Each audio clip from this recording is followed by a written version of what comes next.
الحمد للہ والصلاة والسلام علی رسول اللہ قال اللہ تعالی وَأَتِمُّوا الحج والعمرة للہ۔ میں اس مجلس میں عمرہ ادا کرنے کا مختصراً مگر کامل طریقہ بیان کر دینا چاہتا ہوں تاکہ اس عظیم عبادت کو ادا کرنے والا صحیح طریقہ جان سکے۔ یہ بات یاد رہے کہ عمرہ کرنا بھی ایک بار زندگی میں مستطیع کے لیے واجب ہے۔ اللہ تعالیٰ نے قرآن عظیم کے اندر یہ فرمایا ہے وَأَتِمُّوا الْحَجَّ وَالْعُمْرَةَ لِلَّهِ، اللہ کے لیے حج اور عمرہ کا اتمام کرو، اس کو پورا کرو، اسے کمپلیٹ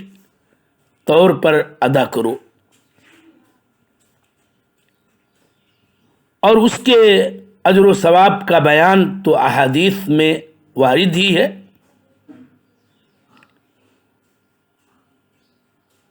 عمرہ کرنے والے کے لیے سب سے پہلی چیز جو جاننی چاہیے کہ اسے عمرہ کے ارکان معلوم ہوں۔ تو یاد رہے کہ عمرہ کے ارکان 3 ہیں: احرام، میقات سے باندھنا یعنی نیت کر کے دل میں عمرہ کا ارادہ کرنا،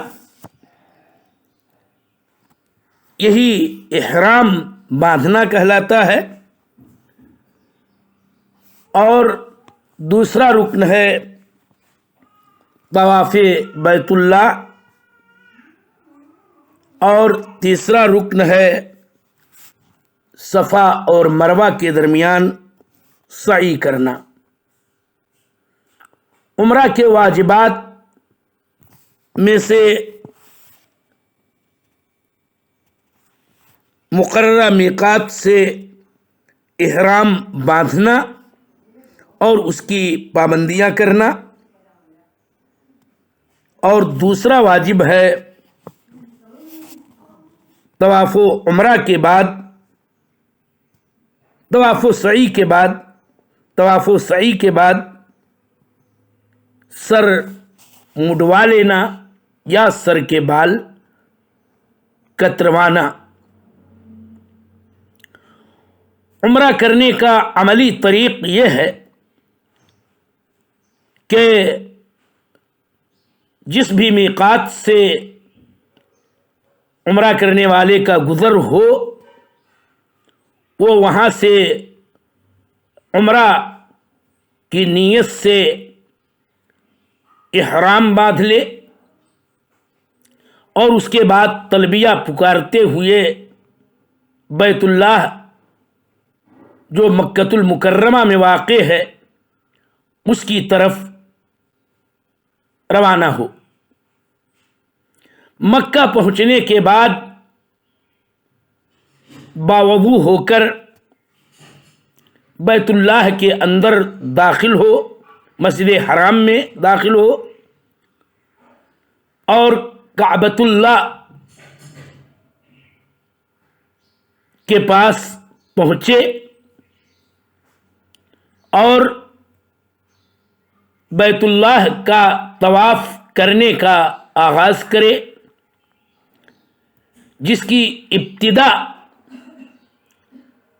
رکن حجر اسود کے پاس سے، اس کے محاذات سے کرے گا،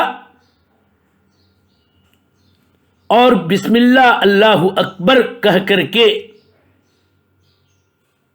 اگر اسے میسر ہو تو حجر اسود کو بوسہ دے یا حجر اسود کا استلام کرے، یعنی اس کو چھو لے۔ اگر بوسہ و استلام چھونا اسے میسر نہ ہو اور ممکن نہ ہو تو حجر اسود کی طرف ہاتھ سے یا اپنے ہاتھ میں عصا چھڑی وغیرہ سے اس کی طرف اشارہ کرے، اور اس کے بعد طواف شروع کرے اس طور پر کہ بیت اللہ اس کے دائیں ہو،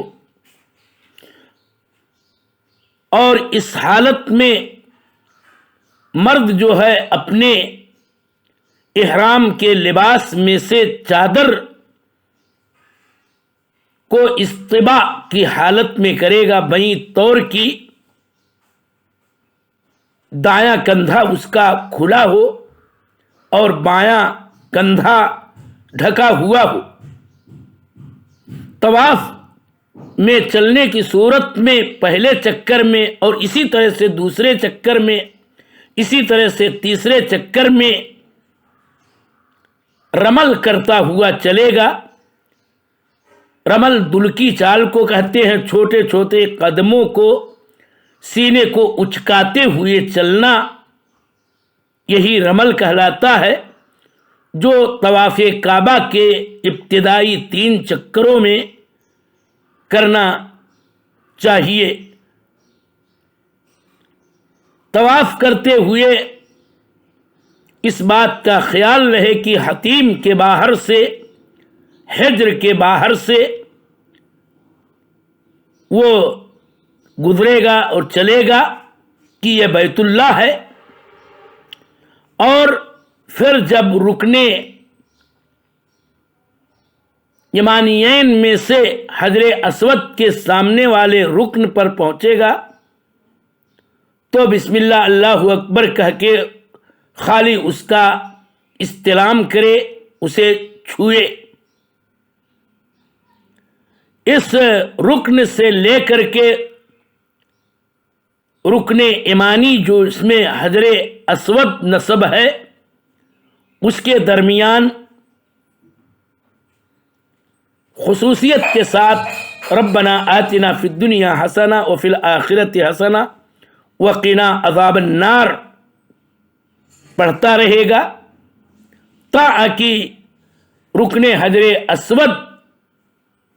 کے پاس اس کے محاذات میں پہنچ جائے، اور پھر بسم اللہ اللہ اکبر کہہ کر کے حجر اسود کو چومے یا چھوئے یا اس کی طرف اشارہ کرے،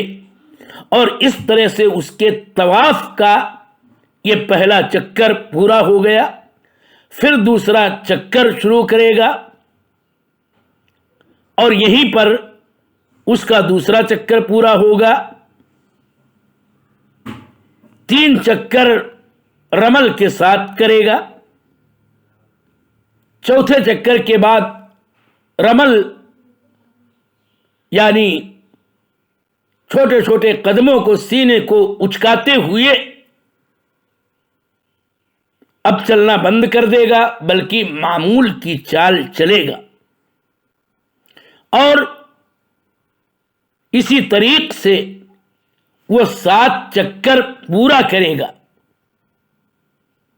7 چکر پورا کرنے کے بعد اگر اس کے لیے ممکن ہے، اور یہ بہتر ہے اور یہ کرنا ہی چاہیے کہ وہ مقام ابراہیم کے پاس 2 رکعت نماز ادا کرے، اور ان دونوں رکعتوں میں پہلی رکعت میں قل یا ایھا الکافرون اور دوسری رکعت میں قل هو اللہ احد، یہ سورہ کافرون کی، اور اسی طرح سے دوسرے میں سورہ اخلاص کی تلاوت کرے، اور اس کے بعد جو توفیق ہو دعا مانگے، اور اس کے بعد زمزم کا پانی پی لے خوب سیر ہو کر کے، اور اس کے بعد اب یہ طواف اس کا مکمل ہو گیا۔ طواف کے بعد جو عمرہ کا پہلا رکن ہے یا کہ یہ اس کا دوسرا رکن ہے، پہلا رکن تو میقات سے احرام باندھنا ہے، اب اس کے بعد تیسرے رکن کی ادائیگی کے لیے جو صفا مروہ کے درمیان سعی ہے، صفا پہاڑی کی طرف نکلے، اس پہاڑی پہ چڑھے جس قدر ممکن ہو، اور آج جس صورت میں صفا پہاڑی ہے بیت اللہ کی طرف رخ کر کے مسنون دعائیں پڑھے، جس میں یوں کہنا ہے تکبیر کرے 3 بار، اور سورہ بقرہ کی آیت کریمہ پڑھے ان الصفا والمروۃ من شعائر اللہ، اور اس کے علاوہ جو دعائیں پڑھنی ہیں ان دعاؤں کو پڑھے، دعائیں مانگے، اور اس کے بعد پھر مروہ کی جانب سعی کرنے کا آغاز کرے، اور معمول کی چال چلتا ہوا مروہ کی طرف بڑھے۔ مروہ کی طرف آنے میں میلین اخضرین جس کی نشاندہی آج ہرے رنگ کی پٹیوں اور اس میں جلتے بلب کے ذریعہ کی گئی ہے، اور یہی سب سے نشیبی علاقہ ماضی کا رہا ہے، اور اس کو نشیبی ہی مانا جانا چاہیے۔ وہاں قدر تیزی کے ساتھ چلے گا، پہلے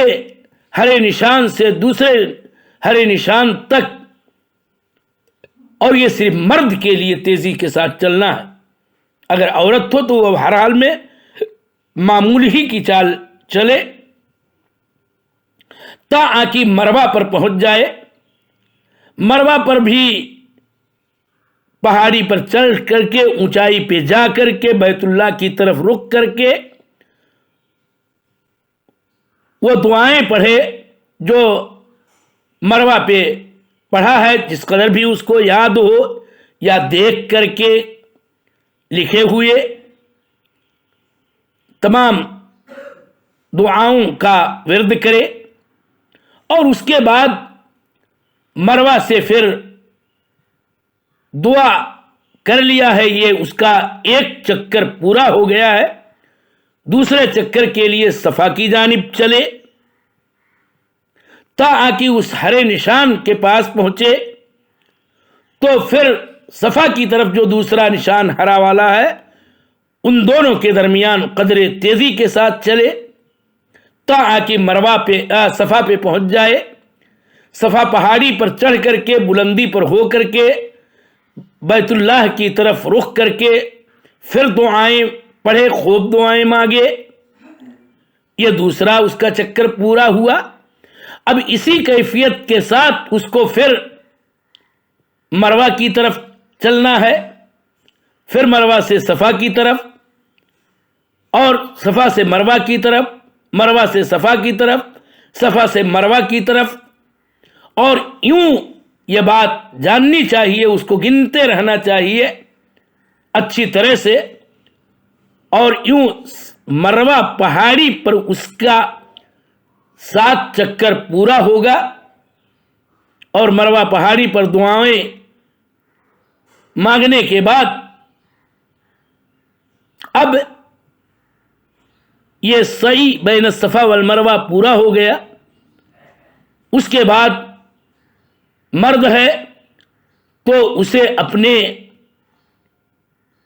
بال کو منڈوا لینا چاہیے، اور یہی افضل ہے کہ بال منڈوانے والوں کے لیے اللہ کے رسول نے 3 مرتبہ رحمت کی دعا کی ہے،